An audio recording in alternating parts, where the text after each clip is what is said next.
حدیث پاک سنیں گے آپ کی طبیعت بڑی ٹھنڈی ہوگی۔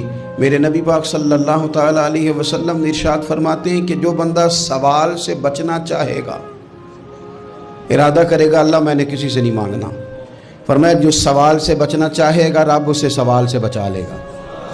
اور جو لوگوں سے بے نیاز ہونا چاہے گا، کہے گا یا اللہ مجھے دنیا داروں کا محتاج نہ بناؤ، اپنی بارگاہ سے عطا فرما۔ جو لوگوں سے بے نیاز ہونا چاہے گا اللہ لوگوں سے بے نیاز کر دے گا۔ اور فرمایا جو صبر کا ارادہ کرے گا اللہ اسے صبر کی توفیق بھی عطا فرما دے گا۔ ارادہ تو کرے، پروگرام تو بنائے، توفیق تو اللہ دے گا۔ جو صبر کا ارادہ کرے گا اللہ صبر کی توفیق بھی عطا کر دے گا۔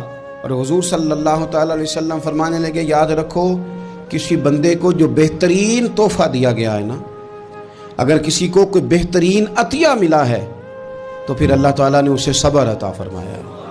یہ بہترین تحفہ ہے۔